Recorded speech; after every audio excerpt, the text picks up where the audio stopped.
అలసిన మీ శరీరానికి శక్తి, బలం, ఆరోగ్యం కావాలా? Second shilajit resin.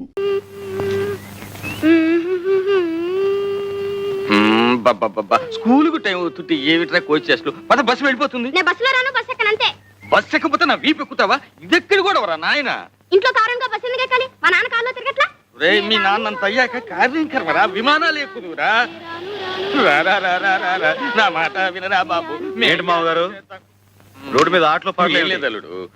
చిన్న బస్సులో వాళ్ళ పక్కన వీళ్ళ పక్కన కూర్చుని స్కూల్కి వెళ్ళాలంటే నామోషిగా ఉందట, సిగ్గుపడుతున్నాడు. చూడండి మామగారు, స్కూళ్ళలో పిల్లలకు యూనిఫామ్ అంటూ ఎందుకు పెట్టారో తెలుసా మీకు? ఉన్నవాడు లేనివాడు అనే హెచ్చు తగ్గులు పిల్లల మనసులో కలగకుండా ఉండటం కోసం.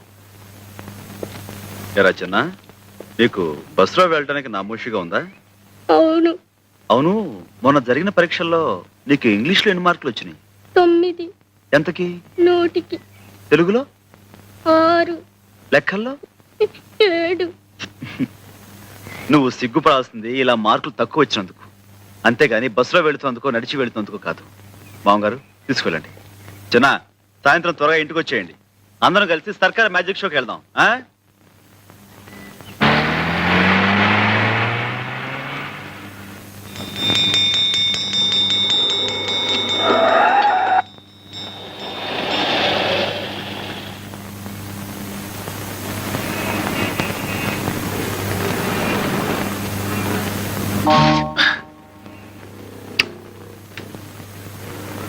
ఏంట్రా పడుకున్నావు?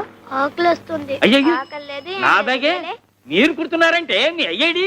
మా అయ్యి ఇంకా రాలేదండి. అందుకని మీరు కుట్టేటమేనా? బంగారం లాంటి బ్యాగ్ తగలెట్టేశారు. మా జడ్జి గారు చూసారంటే నాకు ఉరి శిక్ష వేసేస్తారు. పొద్దున్నుంచి ఏం తినలేదండి. పసిపిల్లని పట్టుకుని. పసిపిల్లలు అయితే పసిపిల్లలా ఉండాలండి. ఎవరు ఇలా కొట్టమన్నారు? ఎవరు నాశనం చేయమన్నారు? ఏమండి, అది తీసేసి మళ్ళీ కుట్టిస్తామని మీరైనా చెప్పండి. మళ్ళీ కుట్టిస్తానంటుందిగా, ఇవ్వండి. ఏం కొట్టడం అండి బాబు? రూపాయో అర్ధ రూపాయో గుంజేయడానికి వేస్తున్నారు ఆకలి పీనుగులు. ఇటువంటి బాబు బాబు మీకు ఈ పిల్లల మీద జాలి కలుగుతుంటే వాళ్ళ కడుపులకింత తిండి పెట్టించండి, అంతేగా నా బ్యాగ్ మీద మాత్రం ప్రయోగం చేయొద్దు. మీరేం కంగారు పడకండి. మీకు నచ్చకపోతే మరో కొత్త బ్యాగ్ కొనిస్తాను. అలా కూర్చోండి. ఏమండి, వద్దండి, మీకు చేత కాదు, చాలా కష్టమైన పని. నాకు చేత కాకపోతే నేర్పుదు గాని నేర్చుకుంటాను. నేర్పడాలు నేర్చుకోవటాలు నా బ్యాగ్ మీదేనా? గొప్ప పనిమంతుడివే. ఏమిటో అనుకున్నాను, చెయ్యి మహవాటంగా తిరుగుతోంది. ఎవరు బాబు తమరు?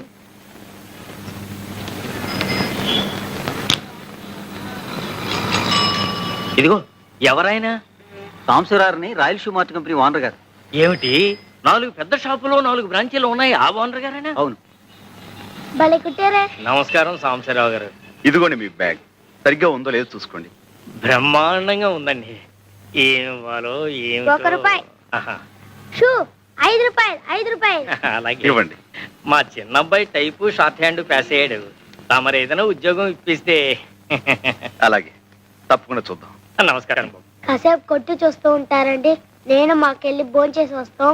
తప్పు, 2 రోజుల నుంచి అన్నం తింటలేదండి. మా అయ్య వచ్చి డబ్బులు లాకెళ్ళిపోతాడని ఇడి భయం. మీ అయ్యా ఎక్కడో తాగి తిరుగుతా ఉంటాడండి. డబ్బులు కావాల్సినప్పుడు వచ్చి తీసుకెళ్తాడు. మీ అమ్మ? మా అమ్మ చచ్చిపోయిందిగా.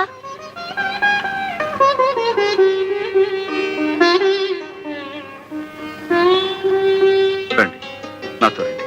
ఎక్కడికి? మీకు ఆకలి అవుతుందన్నారుగా, నువ్వు ఇక్కడే ఉండి వీళ్ళ నాన్న రాగానే మన ఫ్యాక్టరీ తీసుకురా. ఎక్కండి. సాయిరమ్మా, మార్నింగ్ స్టార్ సైజ్ నెంబర్ 8. ఉండవే, ఏం రాసావే? నేను సార్ సార్ అంటుంటే ఏమిటి ఏమిటి ఏమిటి ఇంట్లో లాగా చెప్పండి. Morning star. నమస్కారం సార్. నమస్కారం sir. Morning star size number 9. ఏం కావాలి? 85. సార్ దగ్గరుండి వీళ్ళకి ఏం కావాలో చూడు. మీరండి అమ్మా. చూడండమ్మా. నీ సెలక్షన్ అయిపోయిందా సార్? ఏంటి, చెప్పులు చూపిస్తున్నావా?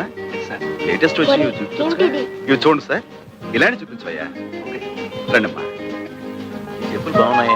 పదండి. ఇందులో 9 సైజ్ ఉందా? మరడయా, లోపలికి వస్తారా?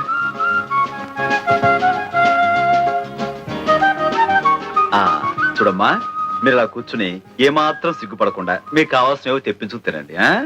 మడే వీళ్ళకి ఏం కావాలో చూడు. అలాగే రెడీమేడ్ లో బట్టలు అవి తెప్పించు. అలాగే. అది ఇంకో కొట్ట. కాదు, అది సాంబశివరావు గారి పూజ గది.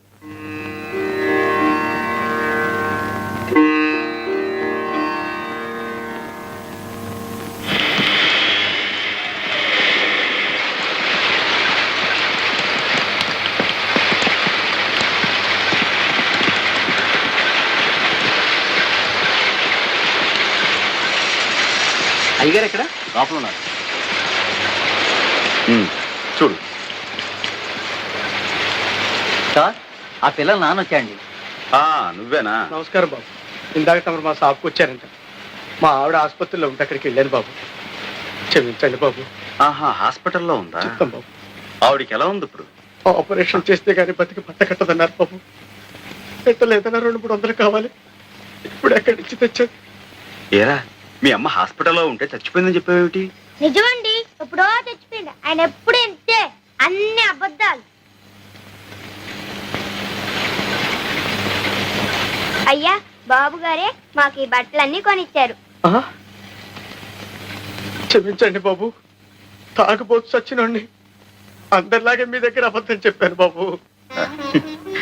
తాగుడు, జూతం ఇలాంటి వాటితోనే జీవితం గడిపేయాలి అనుకునేవాడు ఒక ఆడదాని మెడలో తాళి కట్టకూడదు, సంతానాన్ని కనకూడదు.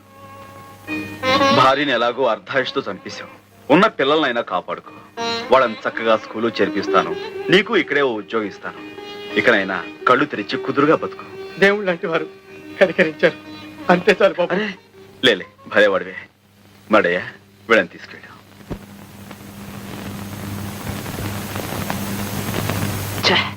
కాంతమ్మా, ఏం బాబు? ఇది కాఫీయా టీయా?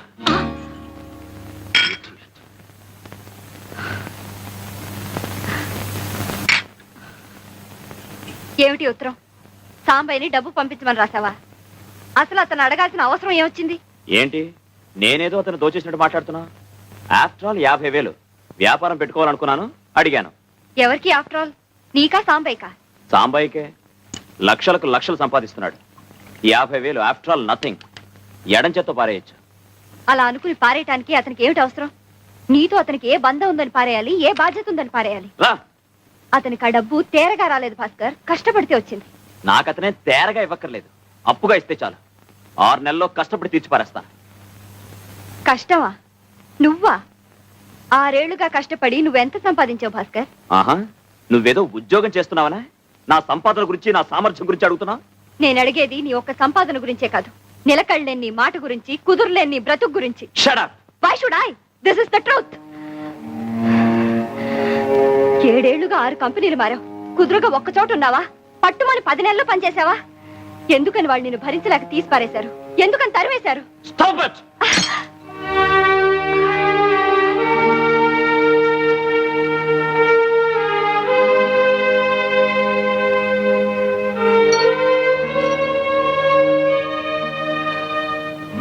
మగవాడి బలహీనత గురించి ఆడది ప్రశ్నించడం మొదలు పెడితే చెయ్యిలాగే పైకి లేస్తుంది. నాకు సరైన ఉద్యోగం దొరకలేదు అని నువ్వు తప్పించుకు తిరుగుతున్నా నేను సహించాను.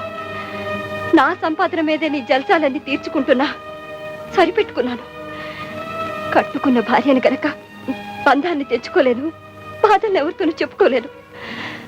కానీ ఇప్పుడు నీ స్వార్థం కోసం నువ్వు సాంబయ్య మంచితనాన్ని ఉపయోగించుకోవాలని చూస్తే నేను ఊరుకోను. ఊరుకోక ఏం చేస్తావే? ఆ మాట నా నోటితో అనిపించొద్దు.